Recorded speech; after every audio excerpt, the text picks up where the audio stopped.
Uy, terminando de acomodarme acá. Tengo muy... Ahí está bien. ¿Está bien? ¿Te parece? ¿Cómo andan? Vos sabés de que esta semana tenemos varias cosas para recopilar, como solemos hacer siempre. ¿Cómo describiríamos hoy a la Argentina? Estamos terminando este mes de julio, el séptimo mes de este año 2023. Viste que los tiempos pasan muy rápido. A veces uno pierde la noción del tiempo. Por eso es importante que en definitiva todos tengamos tal vez la prolijidad de decir, a ver, ¿dónde estamos situados y cómo consideramos la Argentina de hoy? ¿Cómo haríamos una radiografía del país? Pero lo vamos a hacer brevemente, no vamos a ir al fondo. La Argentina es hoy un país empobrecido y tiene casi el 50% de la gente bajo la línea de pobreza. Eso te está diciendo ya algo. La causa de ese empobrecimiento son muchas, pero el factor principal es la inflación. Después nos hemos empobrecido culturalmente porque la gente no quiere trabajar, porque alguien vino y les hizo creer que esa ampliación de derechos es abarcativa de la ociosidad. Entonces el Estado tiene que ocuparse del vago y exprimir al que trabaja, al que produce, para darle después al vago. A eso se le llamó la redistribución de la riqueza, en lenguaje peronista, kirchnerista. Después la Argentina es un país que tiene una democracia endeble, fallas institucionales, no supimos construir el verdadero federalismo que tanto se pregona, y hemos tenido a causa de eso muchas deformaciones en el modo en el que se ejerce el gobierno. Eso como para decirlo sucintamente. Pero las causas del empobrecimiento de la Argentina obedecen, entre otras cosas, primero a la enfermedad económica y después a que el Estado gasta y gasta mal. Es un Estado gigantesco que no sabe priorizar los gastos y que además siempre, o por lo menos la mayoría de las veces, tuvo acciones que fueron contrarias a sus propios intereses. ¿Por qué? Porque fueron mal administrados. El Estado somos todos nosotros, cada uno de los ciudadanos, y elegimos a través del sistema de representación quién va a ejercer el gobierno para gobernar en representación del pueblo. Ese es el sistema que hemos elegido y que está consagrado en la Constitución Nacional. Por eso se dice siempre que el pueblo no gobierna si no lo hace a través de sus representantes. Bien, consideremos esta última frase, que se gasta y se gasta mal. Esa es probablemente la causa mayor del empobrecimiento argentino. Se gasta, digamos, dispendiosamente, sin tener en cuenta que los recursos económicos son escasos, que hay que saberlos administrar. La administración, además de ser un arte, requiere una formación y una especialidad para poderlos administrar convenientemente y para que eso sí se llama redistribuir con equidad, con justicia, con prioridades sanas, lo que al país le hace falta en un momento determinado. ¿Por qué estoy yendo a hacer ese tipo de consideración? Esta semana se conoció que la reestatización de YPF practicada por el gobierno kirchnerista durante la presidencia de Cristina Fernández de Kirchner, que ella defendió hace un par de semanas juntamente con el candidato del oficialismo Massa, como defendieron también la reestatización de Aerolíneas Argentinas, tiene que ver con una pretensión absolutamente ilógica. El gobierno de aquella época, estamos hablando de abril y mayo del año 2012, para que entremos a situarnos dentro de lo que es el contexto de la época, del tiempo en que ocurrió esto. La presidenta de la Nación era Cristina Fernández, todos los acólitos y todos los cortesanos para aplaudirla. Era época de su esplendor.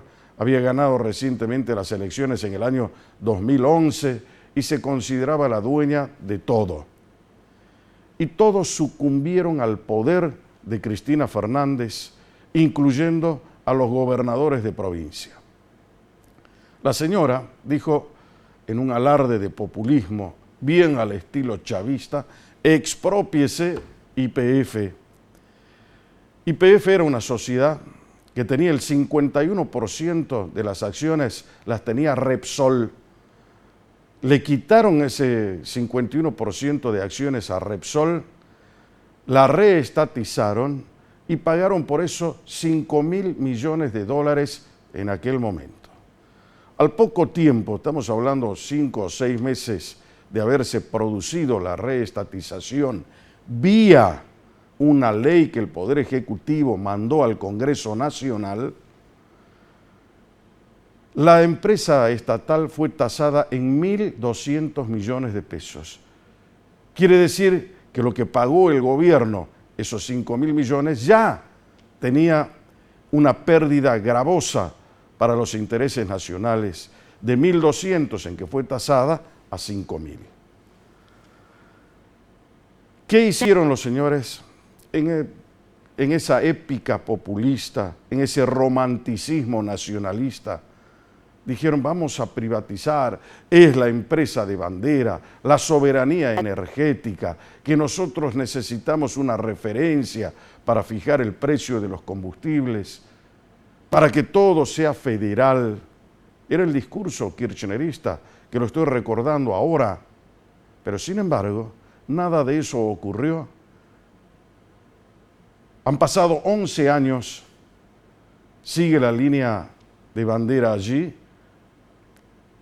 y vos tenés acá, en Salta, en Neuquén, en Río Negro, en Chubut, los precios de los combustibles más caros que en la capital federal, que no produce ni petróleo ni gas. Quiere decir que esto simplemente era una puesta en escena. Pero ahora vamos al tema. Un fondo que se llama Burford y Tank, el otro, son dos fondos buitre, compraron el juicio que le hizo Repsol a YPF y al Estado Nacional.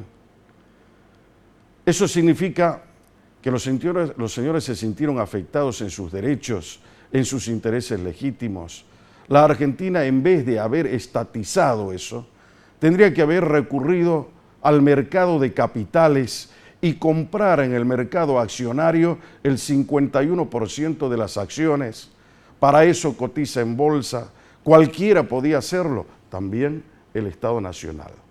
En aquella época, lo dije 1 y 1000 veces como periodista, porque todos tienen un grado de responsabilidad acá.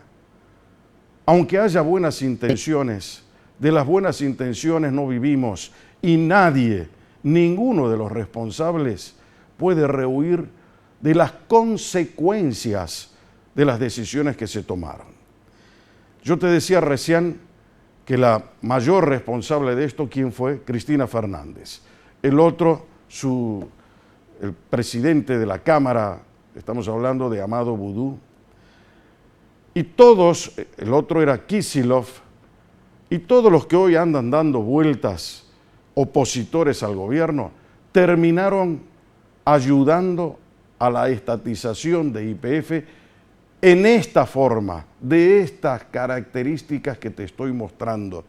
Eso significa que todo es una puesta de escena, que todo es relativo, que hoy están en contra, pero mañana se tienden la mano.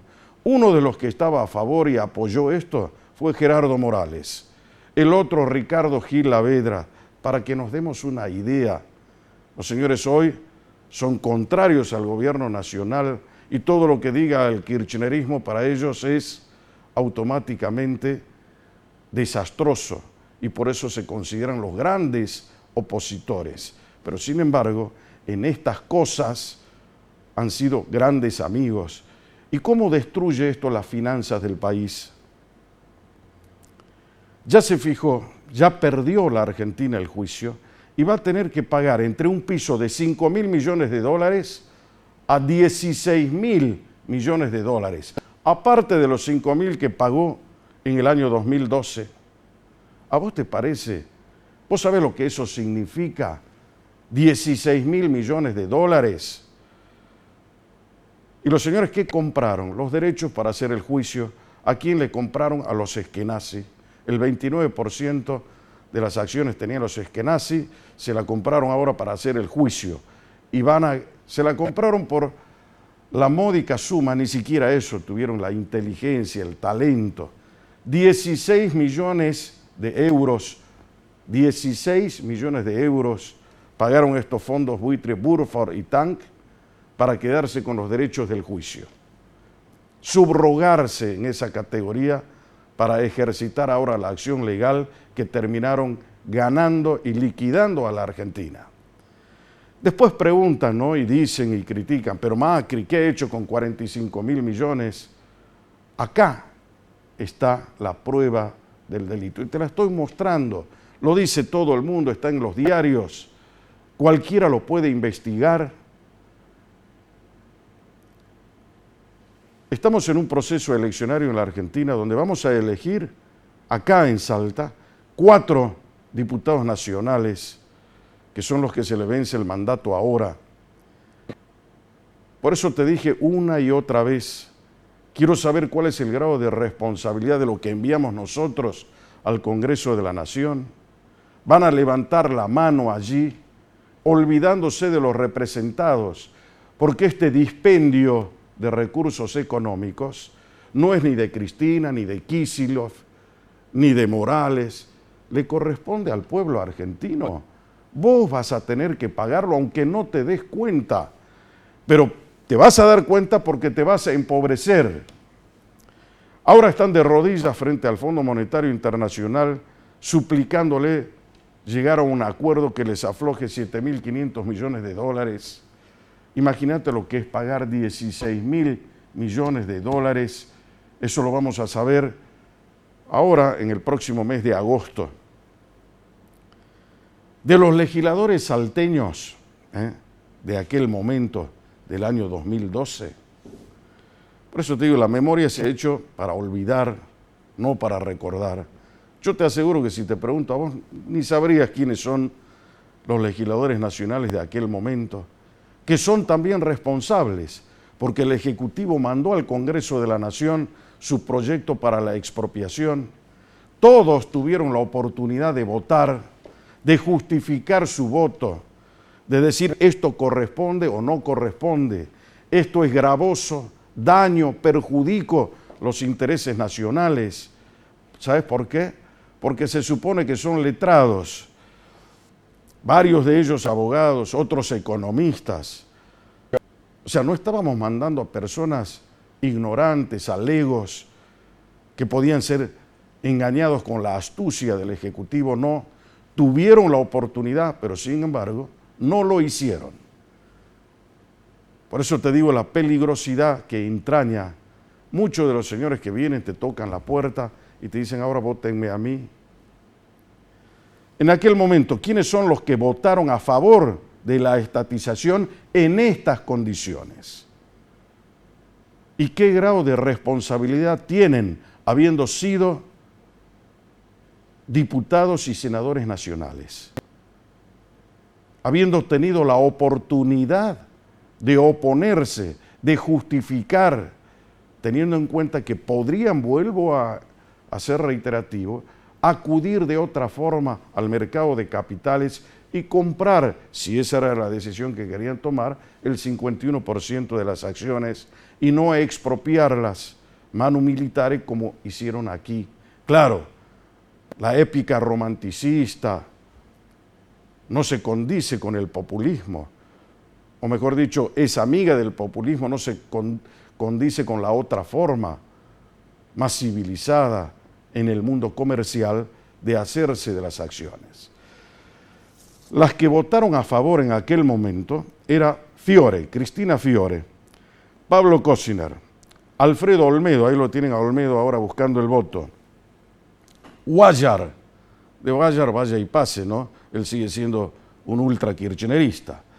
José Antonio Vilariño, fallecido, y Biela, el médico, que en ese momento era legislador nacional, diputado de la Nación. Y el otro era Yarade. ¿Se acuerdan de Yarade? Bueno, estos son los señores, los 7 diputados por Salta votaron a favor de la estatización de YPF en esas condiciones, con el costo que eso significaba para el país en aquel momento y ahora.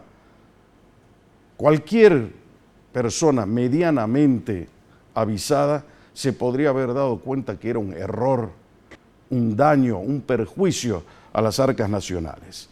En el caso de los senadores, bueno, esto que te cuento de los, vamos por orden, de los legisladores salteños, eran todos diputados: Fiore, Cosiner, Olmedo, Guayar, Vilariño, Biela, Yarade, todos diputados. 208 votos afirmativos de 257 diputados que tiene la Cámara. ¿Quiénes son los únicos que se opusieron en el Senado de la Nación? En el Senado son 72 senadores nacionales, 3 por cada provincia. Rodríguez Sá, Liliana Negre de Alonso y Juan Carlos Romero. Son los únicos 3 de los 72 que se opusieron a esto. Faltó, me acuerdo, a esa sesión de la Cámara de Senadores, Menem, no pudo ir, no quiso ir. Sonia Escudero y Pérez Alsina, que son los legisladores salteños de aquel momento, Sonia Escudero y Pérez Alsina votaron también afirmativamente. Quiere decir que de los 3 senadores que tiene Salta, el único que vio el problema fue Juan Carlos Romero, que defendió los intereses nacionales. Y en aquel momento, ¿qué decía Romero? A ver.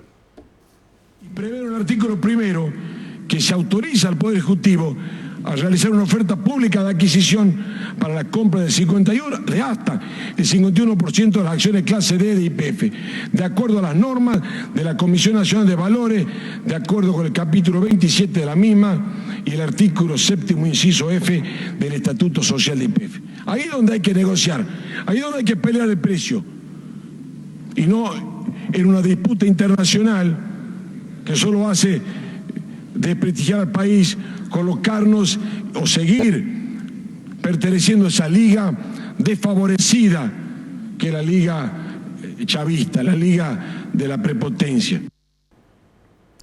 Clarito, ¿no? Él vio el problema y no votó. Votó en contra de esto. Y eso es lo que nosotros estamos buscando. Eso es lo que necesita la Argentina. Gente que la defienda. No, acá defendemos al caudillo, acá defendemos al líder. ¿Sabes por qué? Porque si yo no voto afirmativamente me sacan después de la lista. Entonces cada uno va a hacer la personal. Eso que les enseñó su líder político Perón, primero la patria, después el movimiento y finalmente los hombres, es a la inversa. Primero son los hombres, después el movimiento y finalmente la patria. Entonces, eso vale la pena recapitular, porque lo vas a tener que pagar. No es que no lo vas a sentir, lo vas a sentir, porque te vas a empobrecer más. Todos nos vamos a empobrecer para pagar el costo de semejante estupidez, y son los señores que todavía se promocionan para seguir gobernando el país.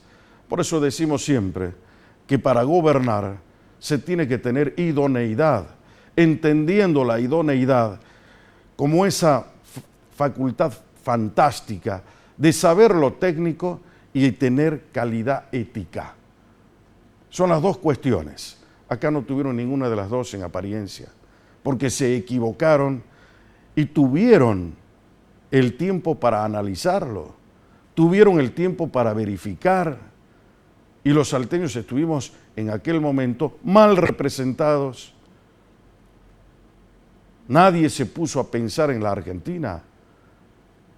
Y ahora vienen los lamentos. Ah, no, pero era de buena fe, yo me equivoqué. Sí, macanudo. Pero de buenas intenciones está sembrado el camino. Nosotros queremos ahora saber qué va a pasar con las consecuencias de esas decisiones equivocadas. Eso es como para que empecemos a pensar. Acá en Salta, entre otras cosas, se lanzó también esta semana el Plan Federal de Salud Pública, que me parece un buen plan en la medida en que se cumplan los objetivos para el cual fue diseñado. Y sobre todo poniendo el acento en esto que se llama federal, ¿no? Sobre todo para los municipios de Tartagal, de Orán, algunos tal vez de Rivadavia, porque van los ministros, van los agentes, dice que tienen 12.153 agentes sanitarios que están contratados en la provincia, pero se van y al instante otra vez la queja, que no hay médico, que no hay gasa, que no hay esto, que no hay el otro. Veamos entonces de que las soluciones que aparentemente son buenas, bueno, tengan ese tipo de valoración y de consideración en la propia ciudadanía. Esta noche quiero hablar de una cosa que seguramente te va a interesar. Salta tiene alrededor de 8.000 abogados en la matrícula. 8.000 abogados en la provincia de Salta. Tiene un colegio de abogados, que es la colegiatura que los representa. Y también tiene la Caja de Seguridad Social para abogados. Esa Caja de Seguridad Social administra los recursos que debería hacerlo la provincia, pero que le cedió a la Caja de Abogados para que los abogados cobren y se administren entre ellos su propia jubilación. Hace aparentemente 20 días, un mes, se sucedió allí en la Caja de Abogados de la provincia un episodio lamentable. Descubrieron un robo allí, un hurto, ¿no? Donde un empleado infiel, que era el cajero, anulaba los recibos y se guardaba la plata y se la llevaba a su casa. Eso dio lugar a que se hagan las averiguaciones. Ahora tengo entendido que el CIF, que es el Cuerpo de Investigaciones Fiscales, está haciendo una auditoría interna y externa. Esa caja tiene un presidente y una vicepresidente. Y tiene un consejo de administración.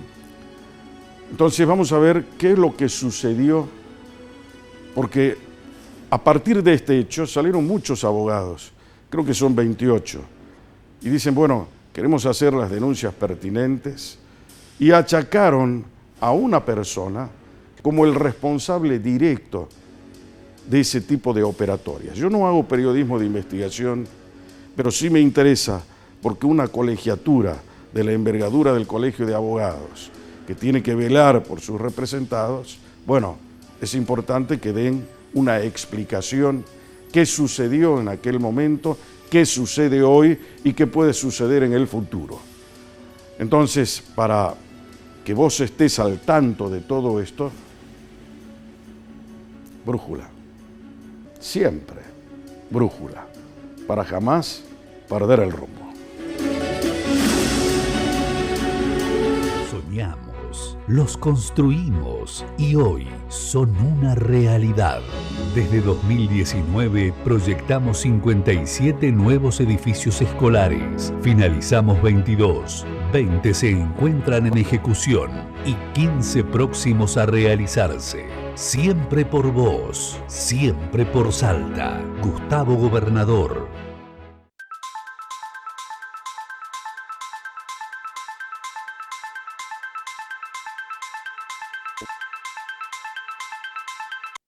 Vení a descubrir la calidez de la ciudad y la hospitalidad de su gente. Encontrarás peñas con auténticas tradiciones que te sorprenderán.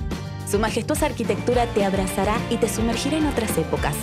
Y cuando pruebes la primera empanada, te transportarás en un viaje de sabores, emociones, para que vivas un cálido invierno en la ciudad de Salta.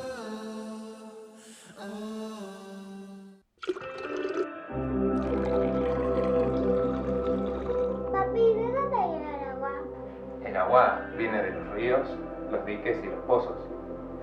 Cada día miles de salteños, hombres y mujeres, vamos a trabajar a la planta para poder traer el agua a casa. La captamos, la transportamos, la analizamos, conectamos a los vecinos a la red, también nos comunicamos con los vecinos y atendemos sus necesidades. Todo este trabajo es para que cientos de miles de salteños puedan lavar los platos, ducharse, tomarse unos mates. Todo gracias al trabajo de mis compañeros. Y a tu trabajo, para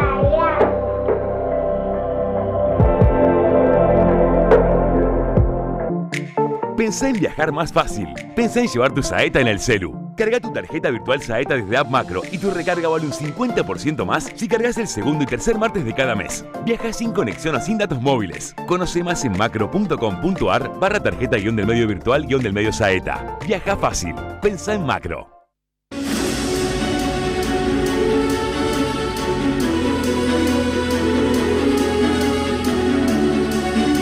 Muy bien, señores. Estamos en Brújula Política para no dormir y esta noche, como te había anticipado hace un instante, vamos a enfocarnos en esta entrevista a conocer una parte de la verdad respecto al tema de lo que sucede allí en la Caja de Abogados. A mí me sorprendió mucho como periodista, no el hecho del robo, porque eso puede ocurrir en cualquier parte. Acá se vive robando, ahí tienen los intendentes dando vueltas y ahora todo el mundo se rasga las vestiduras porque sucedió eso en la Caja de Abogados, ¿no? Vamos a ver lo que roban acá los intendentes, que además se vuelven a postular y la gente los vuelve a elegir. Fíjense lo que estoy haciendo, ese paralelismo como para que empecemos a darnos cuenta cómo somos nosotros, ¿no? El doctor Eduardo Romani es abogado, obviamente, ha ocupado distintas funciones, ha sido presidente del Colegio de Abogados, es actualmente el decano de la Facultad de Ciencias Jurídicas de la UCASAL y es el tesorero y el presidente de la Comisión de Ética y Disciplina del Colegio de Abogados, pero tesorero de la Caja de Abogados. Y vamos a hablar con él. ¿Cómo va, doctor Romani? Muy bien, Jorge, muchísimas gracias por la invitación. Quiero comenzar diciendo que me encantó tu editorial y suscribo básicamente lo que planteaste a nivel general. Creo que hay que hacer un análisis de dónde estamos parados y de quiénes nos representan en algún punto. Y cómo gastamos, ¿no? Y cómo, ni hablar de porque eso. Porque si acá vio que dicen hay que aprender a gastar, no podemos gastar más de lo que nos entra, todos los que son presidenciables. Sí. Y sin embargo, ¿cuánto se nos va en esto? No, 16.000 millones. Sí. Y después llegan al gobierno y hacen exactamente lo contrario y creo que falta un proyecto. Va a ser muy difícil esta elección porque termina siendo, es más, de hecho creo que las últimas elecciones a nivel país y provincial en algún punto, no hay un debate de proyecto, hay un debate de candidaturas y de acusaciones y de cuestiones cruzadas que no nos llevan a ningún lado. Entonces, al momento de votar, si yo le pregunto a la gente en general, ¿y vos qué votás de este candidato? Y no te sabe contestar, no porque no es kirchnerista, no porque es de derecha, porque es de izquierda, y ni siquiera sabemos lo que es la derecha ni la izquierda, y son conceptos que están todos confundidos. Entonces, suscribo la editorial, me pareció súper interesante, y como dijiste, hay que tener memoria también en algún punto, y ver quiénes fueron y lo que hoy supuestamente representan y por ahí nos llenamos la boca hablando de algunas cuestiones y bueno, la verdad que una pena. Hay un tema que quiero que la gente empiece a reconocer quién es Romani, porque durante todo este tiempo, en diarios, en radios, por ahí escuché que Romani. ¿Hace cuánto tiempo te recibiste de abogado? No, hace más de 20 años. ¿Dónde? ¿En la Universidad Católica? En la Universidad Católica de Salta. Ajá. Y trabajo de lo institucional de toda la vida. Yo creo que esas son vocaciones que uno tiene. Uno utiliza su tiempo para distintas situaciones y bueno, en mi caso, lo que es el voluntariado, lo que es el trabajo social y colectivo desde lo institucional siempre fue mi vocación, digamos, en ese sentido. ¿Cuál fue tu primera tarea institucional? Desde la abogacía, Claro. bueno, primero empecé a trabajar en los jóvenes abogados. Ajá. Y estuve 6 años en la Comisión de Jóvenes Abogados, trabajando institucionalmente desde la presidencia del doctor Martín Díaz, lamentablemente fallecido ya. Y bueno, de ahí tuvimos distintas labores dentro de lo que es la abogacía. Cuando me presentaste, hiciste referencia al Tribunal de Ética. Ya no pertenezco al Tribunal de Ética porque hubieron elecciones en el colegio y yo no formé parte Pero de eras el ninguna lista. presidente del Fui el tribunal. presidente del Tribunal de Ética, efectivamente. Y bueno, y desde la Comisión de Jóvenes Abogados ya hace más de 20 años que trabajamos con un grupo de profesionales, de actuales dirigentes y gente que hoy no está cercano a la abogacía. Venimos trabajando desde lo institucional.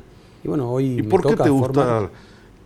¿Qué sentías al trabajar por lo institucional? ¿Por qué tenías ese tipo de apego o de vocación por lo institucional? ¿Qué se desarrollaba en vos? No, yo creo que uno elige una profesión, en este caso la abogacía, hablando de lo que uno trabaja desde lo institucional, desde la profesión.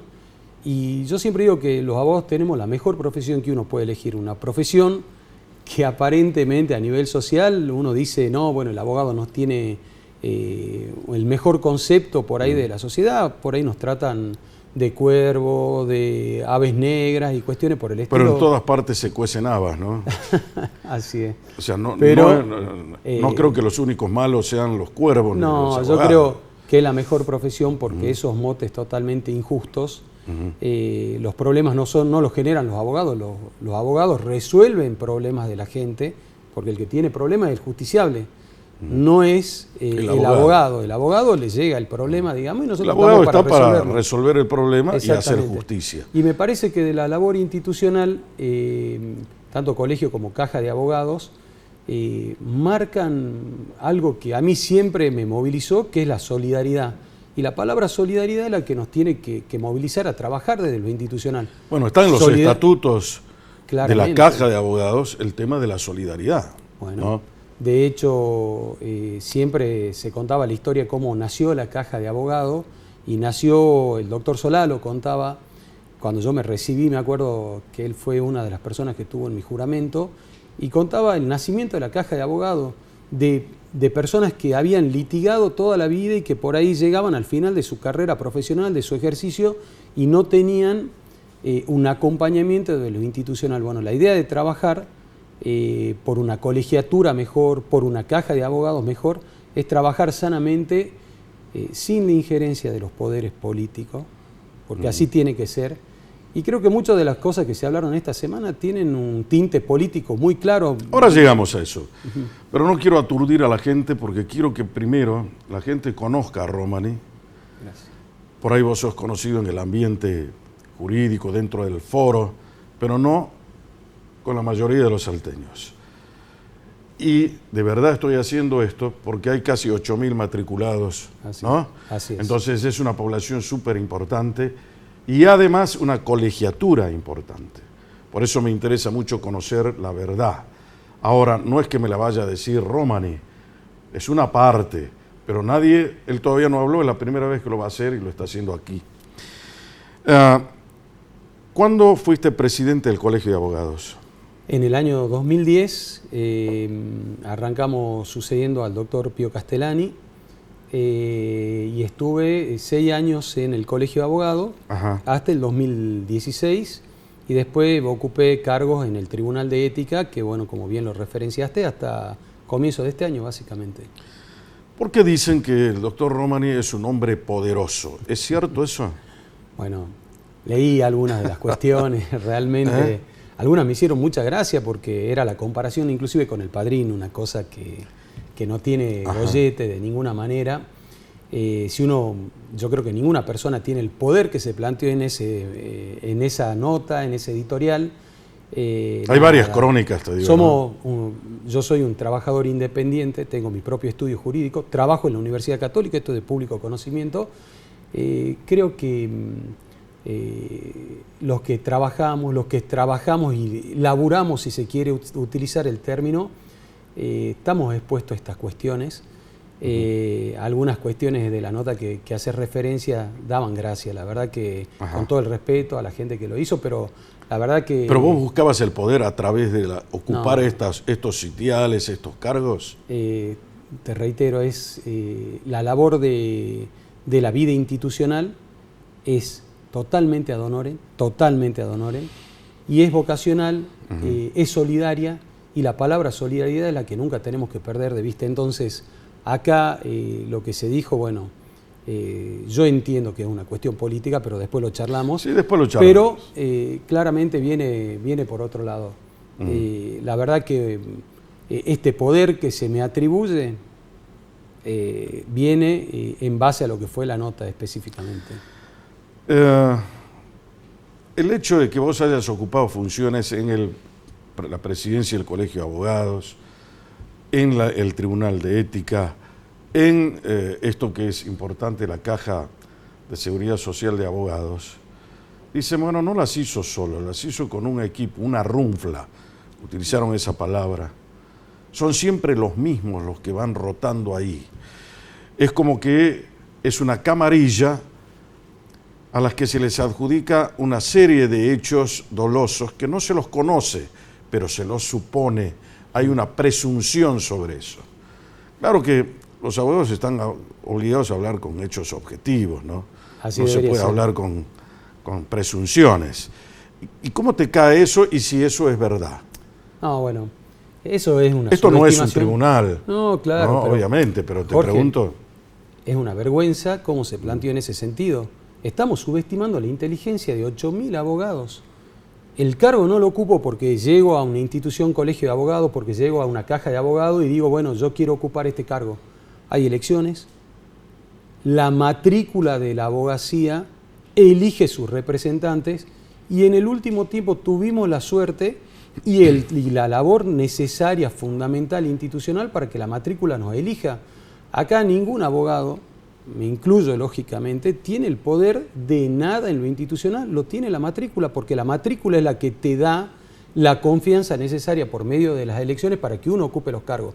Entonces cuando se dicen, es una runfla, es una, no sé qué otro término, una camarilla que maneja 8.000 abogados, hay que hablar en serio, o sea, seriamente, no tiene, perdón que sea redundante, no tiene ninguna seriedad este planteo.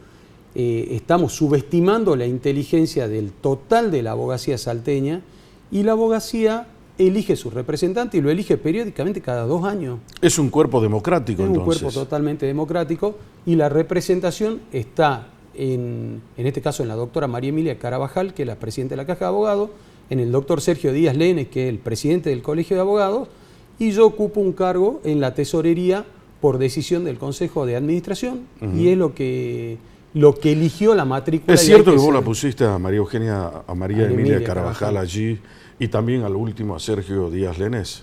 ¿Cómo lo voy a poner? Claro. Por eso, estoy hablando, sí. Yo te voy diciendo las cosas que puede pensar la gente. ¿Por qué? Porque vos acabas de hacer una explicación que me parece absolutamente lógica y razonable. No estamos hablando de legos, estamos hablando de personas ilustradas, que tienen un título de grado, exacto, que tienen la capacidad de reflexionar, de razonar. Nadie les puso un revólver en la cabeza para que vayan y voten. El acto ha sido absolutamente espontáneo, normal, ¿no? Y libre y soberano. Exacto. Entonces, ese discernimiento, intención y libertad pusieron su votito y salió el señor Sergio Díaz Lenes. Y salió 2 veces electas, porque es el segundo mandato de la doctora María Emilia Carabajal. Por eso te reitero, se dijo efectivamente, como lo estás planteando, Jorge, el doctor Romani lo puso, la matrícula lo puso. Eso es subestimar a la abogacía, subestimar a los que trabajamos de abogados y claramente buscar alguna intencionalidad. ¿Por qué? Porque estamos diciendo que a 7.000 abogados le pusimos las pistolas en la cabeza, como bien hiciste referencia, para que voten al doctor Díaz Lenes, para que voten a la doctora Carabajal. Claramente no. No estoy en un cargo político, no doy cargos, nadie me debe nada, ni yo le debo nada a nadie.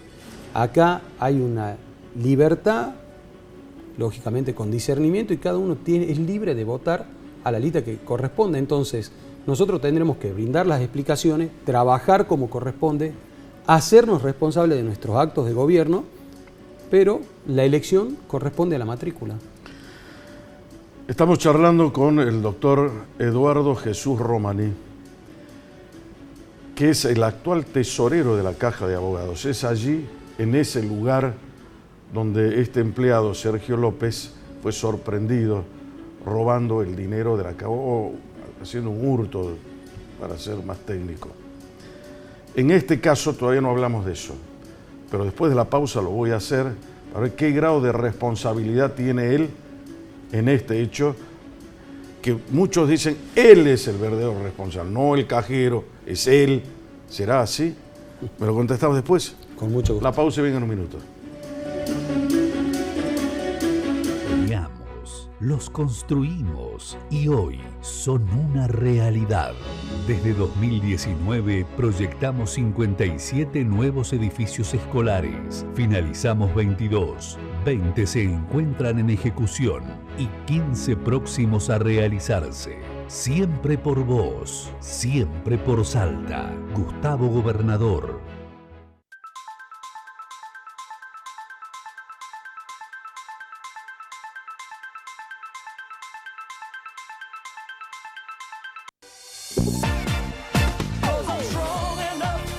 Especialistas en vinos nos enseñan todo lo que debemos saber para disfrutar de la mejor enología.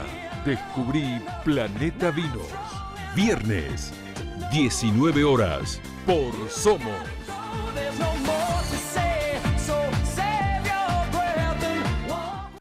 Vení a descubrir la calidez de la ciudad y la hospitalidad de su gente. Encontrarás peñas con auténticas tradiciones que te sorprenderán. Su majestuosa arquitectura te abrazará y te sumergirá en otras épocas. Y cuando pruebes la primera empanada, te transportarás en un viaje de sabores, emociones, para que vivas un cálido invierno en la ciudad de Salta.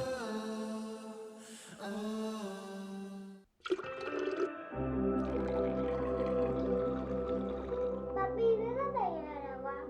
El agua viene de los ríos, los diques y los pozos. Cada día miles de salteños, hombres y mujeres, vamos a trabajar a la planta para poder traer el agua a casa. La captamos, la transportamos, la analizamos, conectamos a los vecinos a la red, también nos comunicamos con los vecinos y atendemos sus necesidades. Todo este trabajo es para que cientos de miles de salteños puedan lavar los platos, ducharse, tomarse unos mates. Todo gracias al trabajo de mis compañeros. Y a tu trabajo, Paira.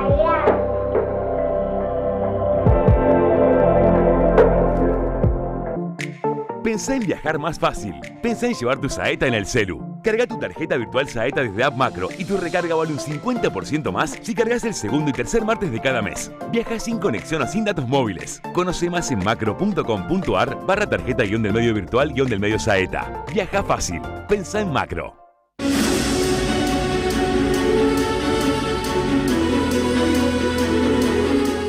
Muy bien, señores, estamos de retorno acá en Brújula Política para no dormir esta noche con el doctor Eduardo Romaní, que es el actual tesorero de la Caja de Abogados de la provincia de Salta.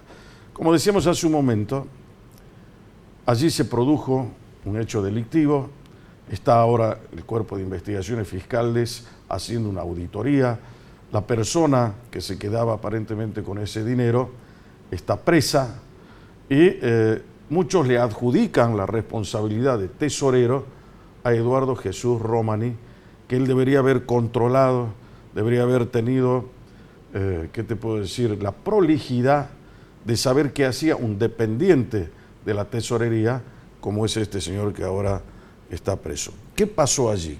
Bueno, un poquito te pongo en el contexto histórico de lo que pasó, que uno habla de histórico, estamos hablando un mes atrás, 30 días básicamente. Un día yo, en mi calidad de tesorero, le pido al sector contable hacer una auditoría que lleve el control de distintas situaciones que ocurren, digamos, que son habituales dentro de la Caja de Abogados. En esa auditoría que yo le solicito al sector contable, detectamos un problema, por ponerlo de esa manera, con respecto a un recibo de un pago que se había hecho por un aporte de un proceso sucesorio. Comenzamos, esto fue un día jueves.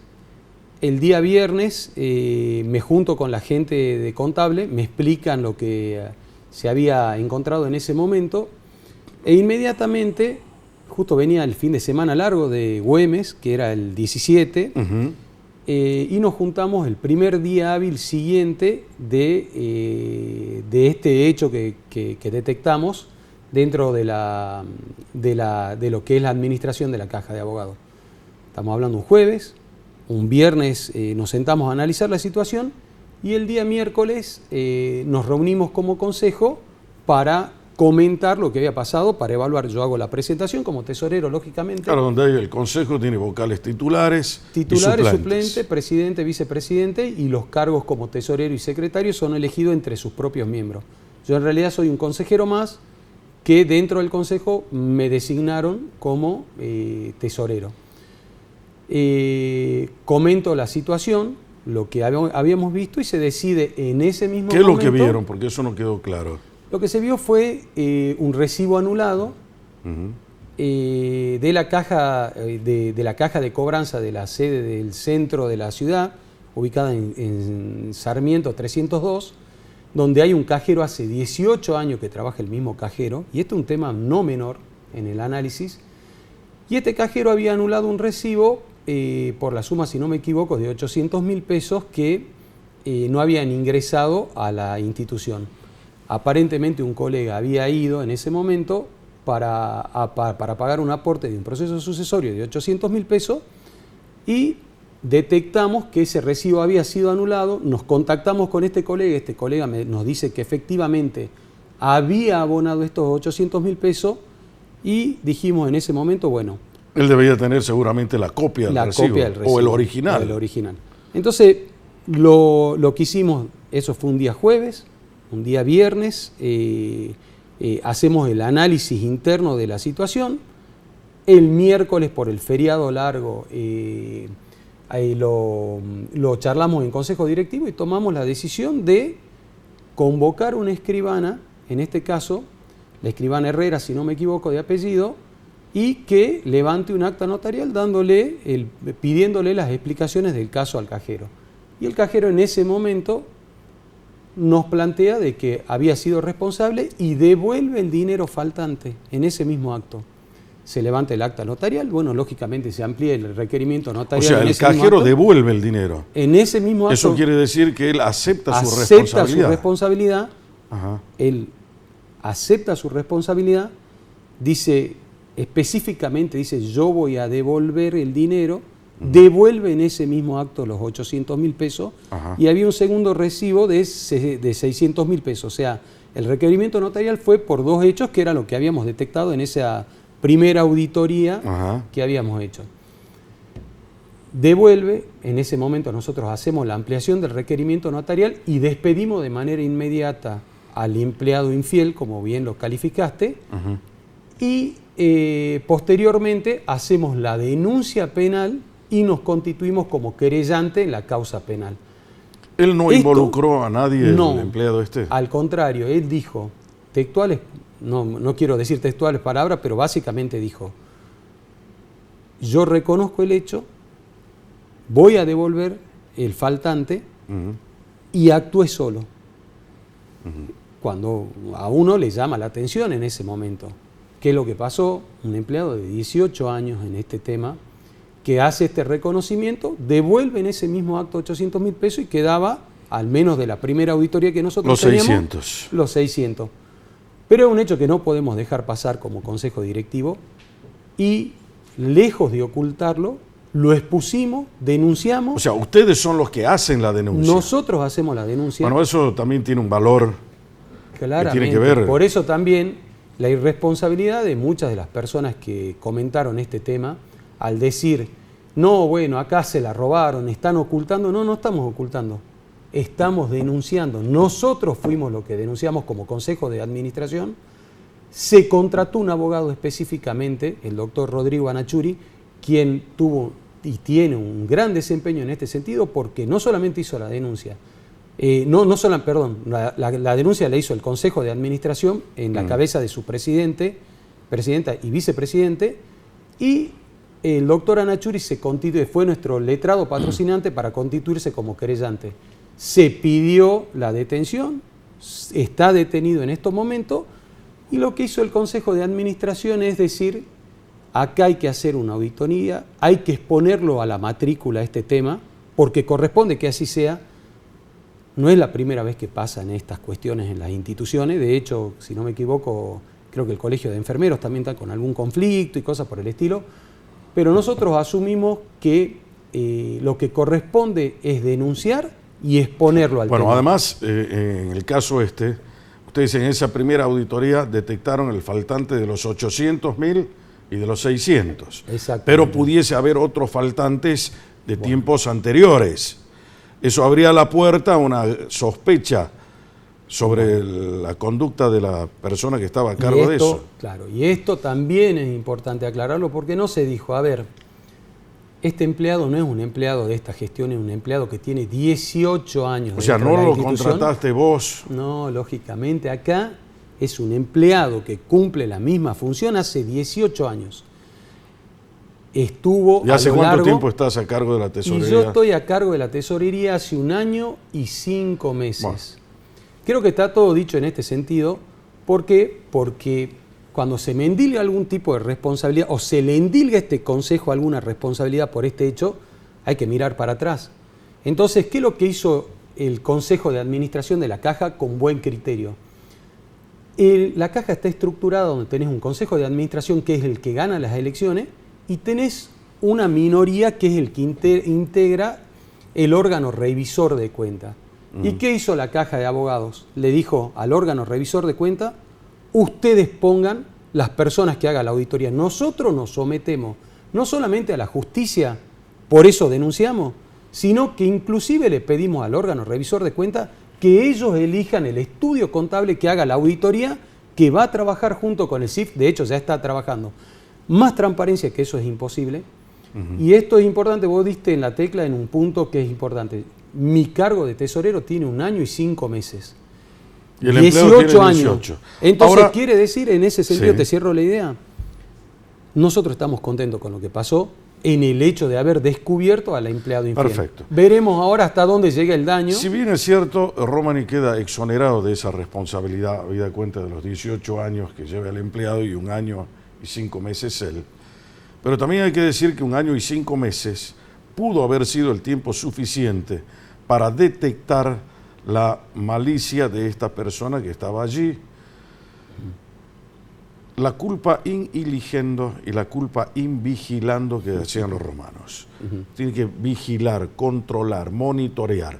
¿Se te escapó eso o lo hiciste? Se hace, a ver, la Caja de Abogados está estructurada con distintas sedes en la provincia. Orán, Tartagal, Metán, Cafayate, Joaquín B. González y Capital, donde tenemos 2 sedes de cobranza, 2 bocas de cobranza, una en Ciudad Judicial y otra en lo que es Metán. Acá Metán también, lógicamente, acá en la calle Sarmiento 302, donde encontramos al cajero, la central, exactamente. La función del tesorero no es contable. Eso también es importante aclararlo porque el tesorero es un tesorero elegido entre los pares, en este caso me toca a mí la designación de tesorero, pero yo no soy contador. Nosotros tenemos un equipo de contabilidad, de tesorería y demás cuestiones que son los que son los encargados de llevar adelante. Tenemos inclusive auditoría externa. La parte técnica no está a cargo tuyo. No está a cargo, lógicamente, del tesorero. Y en este sentido, uno no le esquiva la responsabilidad con esto. Nosotros trabajamos, somos responsables y queremos ver si hay una cadena de responsabilidad y que la justicia lo determine. Por eso nosotros hicimos la denuncia. ¿Tienen la buena fe para llegar a eso y la intencionalidad de hacerlo? Al punto tal que los auditores de cuenta de la lista opositora a la actual gestión de la Caja son los encargados de auditar las cuentas ahora porque ellos eligieron el estudio contable. Entonces acá no se está tratando de ocultar nada, sino todo lo contrario. Nos pusimos a disposición, denunciamos y le dijimos a la lista opositora sin ningún prurito, elijan ustedes y pongan a la gente de su confianza para que nos auditen. Porque acá no hay nada que ocultar, sino todo lo contrario, hay que comunicarle a la matrícula correctamente y no hay que desinformar. Porque hay varios abogados que se quejaron, dice, bueno, no tenemos participación, las minorías no están incluidas. Error, no construyen edificios que en lugar de construirlos deberían servir para pagar ese dinero a los abogados que se jubilan después de 30 años de servicio. ¿Cómo se ve eso? Tengo 30 segundos. 30 segundos. Claramente muchos de los que hablaron no conocen la organización de la Caja, no conocen la ley de la Caja. La Caja de Abogados tiene una mayoría que es el Consejo de Administración y una minoría que representa al órgano auditor de cuentas, y es el órgano auditor de cuentas que está llevando adelante porque el propio Consejo consideró que era más transparente que no nos auditemos, nosotros eso no correspondía, sino que nos audite el órgano revisor de cuentas de la oposición. Nada para ocultar. Está claro cuál fue la cronología, está claro que la Caja de Abogados expuso la situación, la puso en la justicia y estamos para dar las respuestas que corresponden. ¿A aquellos que hablaron en contra tuyo vas a iniciar algún proceso legal? Yo quiero que se descubra la verdad, después hablaremos porque creo que acá nosotros tenemos que informar, no queremos politizar esta historia como lo están politizando algunos, esto no creemos que, hay muchos que claramente no tienen un interés institucional, sino que tienen un interés político y de hecho ha quedado demostrado de esa manera. No voy a dar nombres. Creo que acá nuestro comportamiento está dando cuenta de nuestros actos y cualquier duda, yo estoy disponible, la doctora María Emilia está disponible, el doctor Patricio Arao Fleming, vicepresidente, también está disponible para brindarlas en el momento que sean. Informamos, la persona está detenida y estamos al arbitrio de la justicia donde mediante el órgano revisor de cuentas y mediante el CIF esperemos que se llegue al fondo de este asunto. Gracias, doctor Romani, por estar acá, por haber hecho conocer su verdad.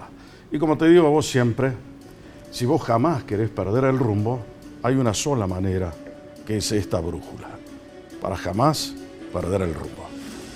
Hasta el próximo sábado.